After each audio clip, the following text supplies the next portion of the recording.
Et avant de retrouver Bernard Praz-Desclaux, une dernière information, une déclaration de Jean-Noël Barrot, le ministre des Affaires étrangères sur TF1, qui annonce que l'Union européenne répliquera à tout nouveau droit de douane américain. Il fait référence évidemment à l'annonce dont on parlait ce matin de Donald Trump des droits de douane de 25% sur l'acier et l'aluminium.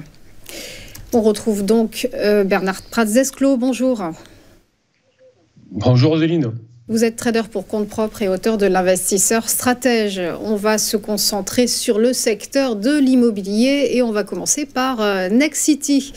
Alors il y a 2 mois, on évoquait avec vous un retracement à valider pour le titre du promoteur immobilier, ainsi qu'un cycle de rebond haussier de long terme qui pouvait potentiellement démarrer. Alors qu'en est-il ?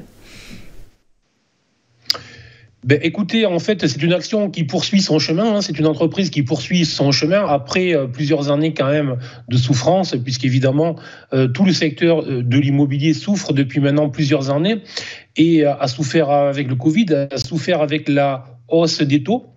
Mais malgré tout, c'est une action qui est en rebond et qui très clairement, devrait profiter de la baisse des taux de la BCE. On est déjà à 5 baisses de taux et ces baisses de taux devraient continuer cette année. Autrement dit, la BCE qui diminue ses taux courts aura tôt ou tard une influence sur les taux longs et donc ça réduit les coûts d'emprunt pour les acheteurs et donc ça devrait dynamiser le marché. Donc tout ça est très intéressant et sur le plan graphique, on est sur une action qui, après un gros lancement durant cet automne, une grosse accélération avec un objectif pratiquement réalisé sur les 15 €, s'est inscrite dans une vague de retracement. L'action a retracé un niveau de Fibonacci classique dans ce type de mouvement, dans ce type de recovery qui est un niveau de 62%.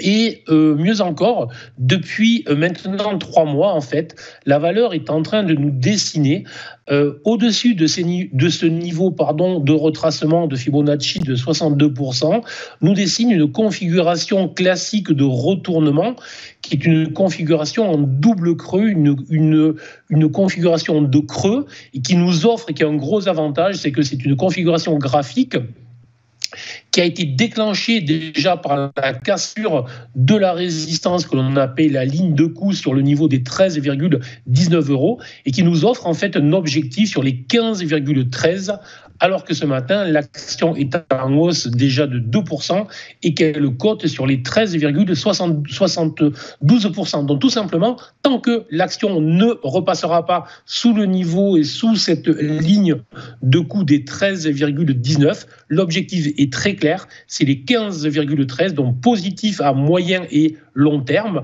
et positif à très court terme sur cette valeur qui vient de nous déclencher, de nous offrir en fait un signal à l'achat très propre. Et à moyen long terme, il faudrait que la valeur repasse sous les 11,2 pour que l'on commence à s'inquiéter.